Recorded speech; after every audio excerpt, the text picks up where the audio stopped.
ನಾನು ಒಂದು ನಾಡಿನ ಜನತೆಗೆ ಹೇಳ್ತೇನೆ, ಈ ದೇಶದಲ್ಲಿ ಒಂದು ಪ್ರಧಾನಮಂತ್ರಿ ಸ್ಥಾನನೇ ಅಷ್ಟು ಸುಲಭವಾಗಿ ಬಿಟ್ಟು ಹೊರಗಡೆ ಬಂದಂಥವ್ರಿಗೆ ಯಾರಾದರೂ ಪ್ರಧಾನಮಂತ್ರಿ ಇದ್ದರೆ ಅದು ಒಬ್ಬ ಕನ್ನಡಿಗ. ಸ್ವಾಭಿಮಾನಕ್ಕೆ ಎಂದೂ ಧಕ್ಕೆ ಬರದೇ ಇರತಕ್ಕಂಥ ರೀತಿಯಲ್ಲಿ ಯಾರು ಕೈ ಕಾಲಿಡದೆ ಬಿಸಾಕ್ಬಿಟ್ಟು ಬಂದಂಥವ್ರು ಅಷ್ಟು ಸುಲಭವಾಗಿ ಒಂದು ಪ್ರಧಾನಮಂತ್ರಿ ಸ್ಥಾನನ. ಅಂಥ ಕುಟುಂಬದಲ್ಲಿ ಇದ್ದೇವೆ ನಾವು. ಇವತ್ತು ಈ ಕುಟುಂಬ ಮುಗಿಸ್ಬೇಕು ಅಂತ ನೀವೇನೇನು ಮಾಡಿದ್ದೀರಿ, ಈಗಲೂ ಏನೇನು ಮಾಡ್ತಾಯಿದ್ದೀರಿ, ಇದೆಲ್ಲ ನಾನಿಲ್ಲಿ ಚರ್ಚೆ ಮಾಡಲ್ಲ. ಹಸುವೆ ಇದಂತೂ ಇಸಿ ಕತೆ ಅಂತ ಇವತ್ತು ಅದೇನೋ ಹೇಳಲಿಲ್ಲ. ಬೀರ್ಬಲ್ ಕತೆ ಇವತ್ತು ಹೇಳಲಿಲ್ಲ. ಏನೋ ಉತ್ತಾ ಇದ್ರು ಕೈನ. ಏನಕ್ಕೆ ಸಹಿಸ್ಕೊಳ್ಳಲ್ಲ? ಎಷ್ಟು ಜನ ಬಂದೋಗಿಲ್ಲ ಜೈಲಿಗ ನೋಡಿ. ತಪ್ಪು ತಿಳ್ಕೊಬೇಡಿ. ಪದೇ ಪದೇ ಯಾಕೆ ಹೇಳ್ಕೊತಾರೆ ಅವರೇ? ಯಾಕೆ ಅವ್ರು ಹೇಳ್ತಾವ್ರೆ ಜೈಲಿಗೆ ಜೈಲಿಗೆ ಜೈಲಿಗೆ ಅಂತ? ಹೋಗಿ ಬಂದವ್ರಂತೆ ಜೈಲಿಗೆ. ಏನು ದೊಡ್ಡ ಘನದಾರಿ ಕೆಲಸ ಮಾಡಿ ದೇಶದ ಸ್ವಾತಂತ್ರ್ಯಕ್ಕೆ ಹೋರಾಟ ಮಾಡೋದ್ರ ಜೈಲಿಗೆ?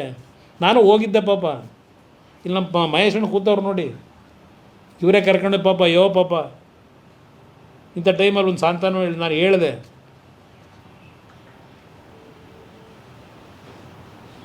ಏನಕ್ಕೆ ಹೋದ್ರು ಜೈಲಿಗೆ? ಎಲ್ಲ ಜಯಿಸ್ಕೊತೀನಿ ಅಂತಾರೆ. ಯಾಕೆಂದರೆ ಸತ್ಯ ಹೊರಗೆ ಬರಬೇಕಲ್ಲ, ಯಾವತ್ತೋ ಒಂದು ದಿವಸ ಬರುತ್ತೆ. ಯಾತಕ್ಕೆ ಇವೆಲ್ಲ ನಡೀತಾ ಇದೆ ಅಂತೇಳಿ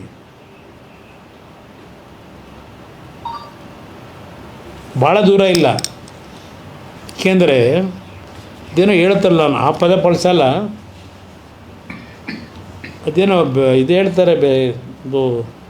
ಏಕೆಂದರೆ ಆ ಡೊಂಕಿನ ಪದ ಬೇಡ ಹೇಳೋದು, ಚೆನ್ನಾಗಿರಲ್ಲ. ಅವ್ರು ಬಂದಿರತಕ್ಕಂಥ ಬ್ಯಾಕ್ಗ್ರೌಂಡು ಸಾಕಷ್ಟೇ, ಬದಲಾವಣೆ ಮಾಡೋಕ್ಕಾಗುತ್ತಾ? ತೆನಾಲಿ ರಾಮಕೃಷ್ಣ ನಾನು ಹೇಳ್ಬೇಕಾಯ್ತದ ಕತೆ. ಅವ್ರು ಬೀರ್ಬಲ್ ಅಂತ ಹೇಳಿದ್ರು ಹೊಟ್ಟೆ ನೋವಿಗೆ. ತೆನಾಲಿ ರಾಮಕೃಷ್ಣ ಕರಿ ನಾಯಿ ಬಿಳಿ ನಾಯಿ ಮಾಡೋಕೆ ಹೋಯ್ತಾನಲ್ವ, ಅದೊಂದು ಕತೆ ಇದೆಯಲ್ಲ, ಮಾಡೋಕ್ಕಾಯ್ತದ?